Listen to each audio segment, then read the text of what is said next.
After filming so many of these Fallout 76 news videos and always just kind of starting it off with, hey, this is the recent news, I really feel like I just need a different intro. So take this as your different intro. Quite a few things have been going on around Fallout 76 as of late. Today, the game was taken down for maintenance, a couple of things patched out, so I'll go over that. We also did see a new Inside the Vault article sharing some details around future updates and what they're actually going to include. And also, there's quite a bit of leaked information out there that I do actually want to touch on, as some of it may be not as accurate as you think, but also some of it you may have just not actually seen yet. But first, a quick message from today's video sponsor. Not every RPG game needs to be cartoony and cutesy. Enough with all the various candy, rainbows, unicorns, and bright colors. If you wanted a game that was more real, raw, dark, epic, and awesome, Raid Shadow Legends will take you to the world of dark fantasy and realism. For those who don't know, Raid Shadow Legends is a brand new collection RPG game that is taking the mobile game landscape by storm. It's had almost 10 million players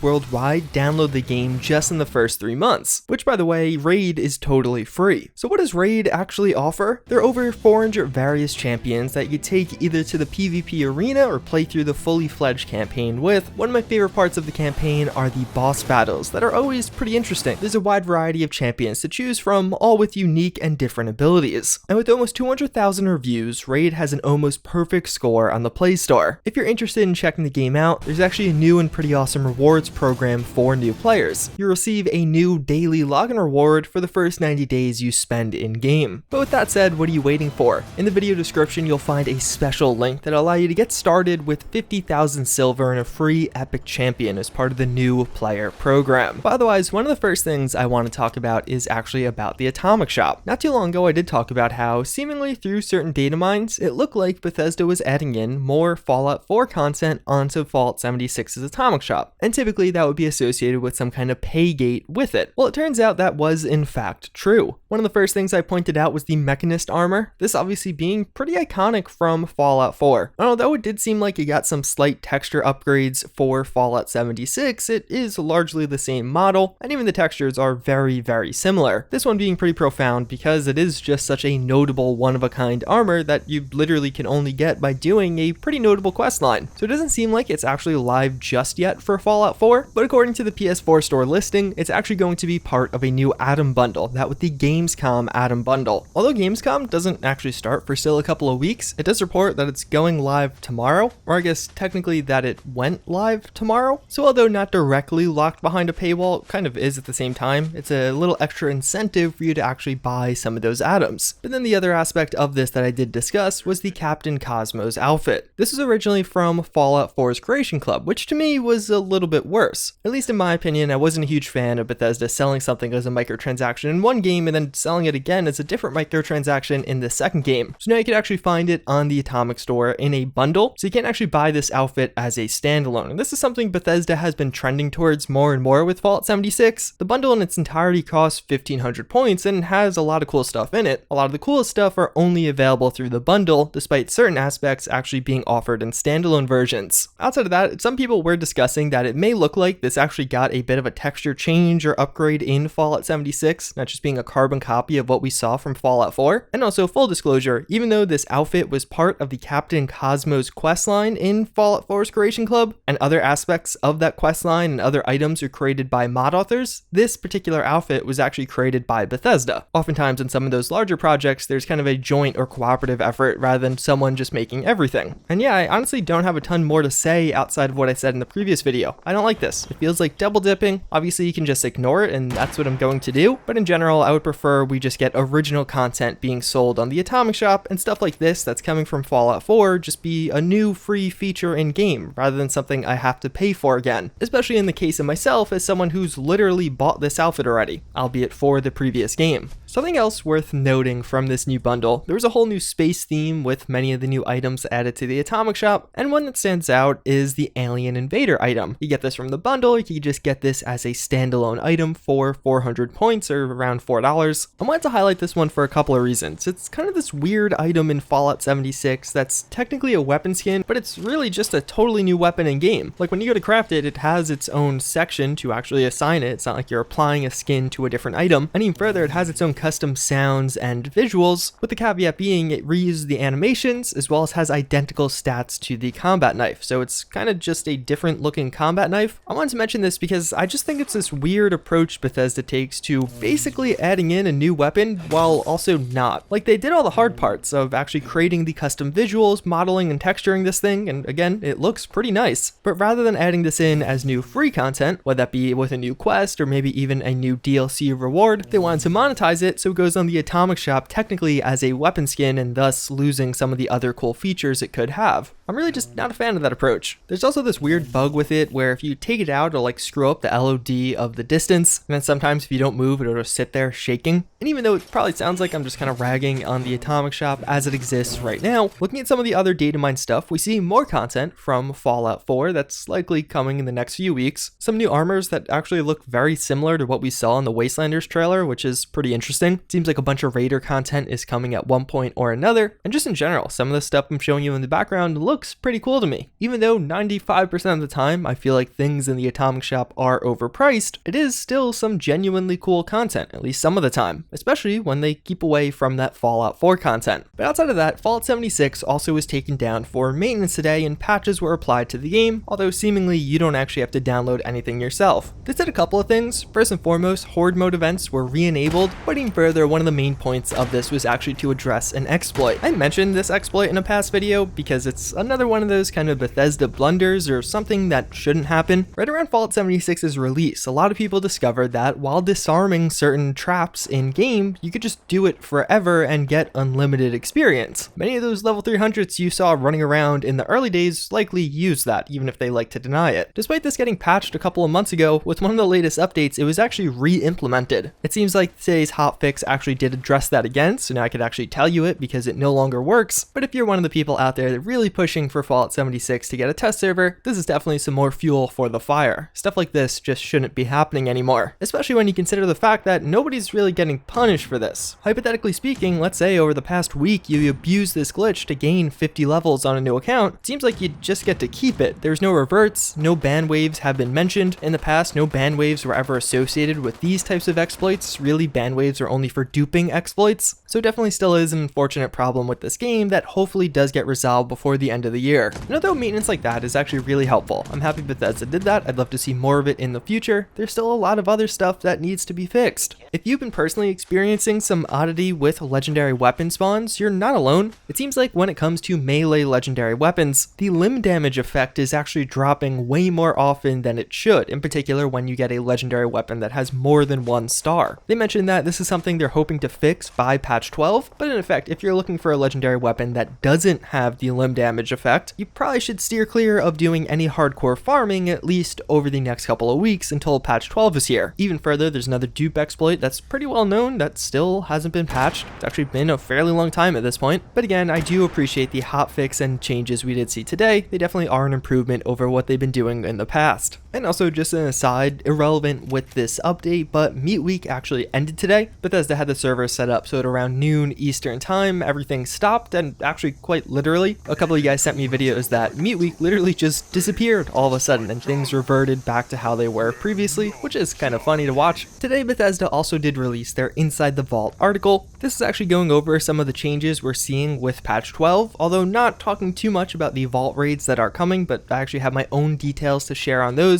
So looking ahead at Fallout 76, there's two major dates to keep in mind. This coming Tuesday on August 13th, we're actually getting the choose your own perk system for the Battle Royale game mode. It's basically going to be a perk overhaul for the mode, so after getting duplicate perks, you'll earn some points and then can unlock which perks you want specifically, reducing your reliance on RNG to get some of those sought after perk cards. But a much larger update is coming on August 20th, and that's going to be patch 12. One thing we already knew that was coming in this patch, but we just got a bunch of new details on, are actually display cases. As they actually show in the promotional imagery, there's going to be a variety of these, the typical magazine and bobblehead ones that we're used to seeing from past Fallouts, the weapon display cases that we've seen from Fallout 4, but also more miscellaneous ones that you could place armor or junk items in, at 4 items at a time. They also describe that whatever item you place in here will now have a certain icon next to it in your stash so you could identify right away that it's in your display case, but even further that in total you'll be able to have 30 individual display cases in a given camp. Although I don't think you'll probably hit that limit, mostly because as of late there's been a pretty big discussion around camps and simply how they haven't gotten much bigger despite there being a lot more things to add to them through the Atomic shop or even some of the DLCs. Camp size and how much you have to build has certainly been a growing issue with some users, especially those that really invest into it. Either way, this seems like it'll be a pretty cool update. I imagine a lot of people will take advantage of this, especially when it comes to their in-game shops. Something not actually shown here that has been data mined are power armor display cases. This could be one of those things they're actually holding off till adding in a future update, or it might have just been something they couldn't get working properly. Similar to Morgantown, they're also bringing updates to the Charleston capital. Naturally, this is an existing in-game location. You can go to it right now, but following this update, the Capitol Courthouse is going to have a redesigned interior and actually additional notes and lore. They're also making some changes to the interior of this building. The Capitol building will be one interior cell, the courthouse will be a separate one, so you'll find different leveled enemies in each one. So the Capitol building section will be a little bit of a tougher area compared to the courthouse. A relatively minor change is they're actually increasing the caps limit. Right now in game you could only have 25,000 caps, but after this update you can have a maximum of 30,000 caps per character. That's a cool change, it's definitely a welcome one, but it literally means nothing. That 5,000 cap swing isn't going to make a significant difference, and honestly with the in-game economy right now, especially among hardcore traders, many of them have 4, 5, maybe even 6 alternate accounts all full of caps. When you actually start getting to high-end weapons or trades, not many people actually want caps and would much rather just trading for another item. With a really nice quality of life improvement, they're actually going to make it so now it's going to take a little bit longer to enter into furniture, play instruments, or drink from a water source. It'll likely be you'll have to hold the E key on these now, so if you just tap it, it won't immediately start and stick you in that animation. But then we're also getting several changes to Nuclear Winter. They're doing a balance pass on the mode overall. Some of the things they mention are a buff to Radaway, a nerf to the Tesla rifle, specifically in the range of the Tesla rifle's area of effect, and actually a buff to the lever action rifle's capacity and ammo reload speed. And they're actually adding a staircase quick kit. Quick kits are basically those little items that you get as an aid item, and it just allows you to place one individual item down like a turret or a wall. Now you're also going to have stairs as an option. And although this article didn't really contain a ton of details about the vault raids that are also coming with this very same patch, they do describe how next week they'll have additional details around that. Quite a while ago I actually made a video looking at the interior of some of these vaults. Even though there's been some minor updates since then, it seems like those interiors are actually pretty similar, so if you want to give that a watch, it will inform you or give you a decent idea of what to expect. But even further, there's actually been some apparent leaks or data mines around these vaults that many people have been passing around. And in fact, many of you have been messaging me about the fact that level 4 and 5 legendaries are confirmed coming with these vaults, which actually isn't the case. So we know a couple of things about the vault raids, most of it coming from QuakeCon. These are high-level raids that are instanced, meaning that as you and your squad actually go into them, it'll only be you and your squad, so another squad will be on a separate instance of that vault, so they'll see totally different things. You'll get rewards from actually completing the vault raid itself, but also there'll be intermittent rewards. I know there was some concern from certain users that it'll be difficult to actually get some of these new rewards, but speaking of rewards, one of the things they mentioned specifically was actually around this new power armor, and that as you have all of the pieces of this power armor equipped, you'll actually get a special set reward. And even on the new roadmap, you could see set rewards described as one of the unique features coming from these vault raids. So it seems like people taking that information and trying to connect the dots elsewhere thought it would be likely we're getting 4 and 5 star legendaries also from these vaults. As if you actually go through the files of Fallout 76 right now, 4 and 5 star legendary effects are in there, many of these being totally new effects to Fallout 76. I say new to Fallout 76 as some of these actually are from Fallout 4, but certain other ones are just totally new in general. I'm not going to go too deeply into this, there's quite a few in here and I don't want to spoil everything, although some of these can be pretty powerful. Some reflection effects, so if you have that legendary effect, you'll have like a 5% chance of reflecting bullets or melee's attacks. But the really important caveat when it comes to all this is actually fairly old information at this point. These legendary effects have been in the game for a while, so although maybe they will come with the vault raids, it's not like either it's A, a new addition to the files, or B, that it's actually confirmed. The only thing actually confirmed are those set bonuses. Perhaps some of these set bonuses will end up being a 4th or 5th star legendary effect, but also maybe it's not. I really just wanted to mention this because because I've been seeing a lot of you guys talking about this, a lot of you guys messaging me on this topic, and I wanted to keep things clear as to what is definitely confirmed or suggested to and what isn't necessarily suggested to, at least just yet. But also, one of the pretty interesting parts about these new 4 and 5 star legendary effects that we seemingly can infer from the data mines is the fact that it actually looks like they are restricted to being a 4th or 5th star. It's not like this is just a new legendary effect that you could just randomly get on a new weapon, whether it be a 1, 2, 3, 4, or 5 star. You can see in the labeling of these, it's actually restricted or specific to a 4th and 5th star effect. Again, a lot of this is very old. Another pretty interesting thing that has been found is legendary power armor, although that could just be from testing or internal use, so who knows if we actually see that at any point. But either way, a lot of cool stuff is coming to Fallout 76. I'm very excited for these vault raids. It's actually going to be several weeks of content, as apparently they're going to have a variety of missions associated with them. And even though we're just getting Vault 94 now, in a couple of months time, hopefully we'll also see Vault 96 getting released. That's going to wrap it up for this one. As always, again, I thank you for watching. Hopefully you found this video informative and just in general enjoyed it. But with all that being said, I hope to see you all next time.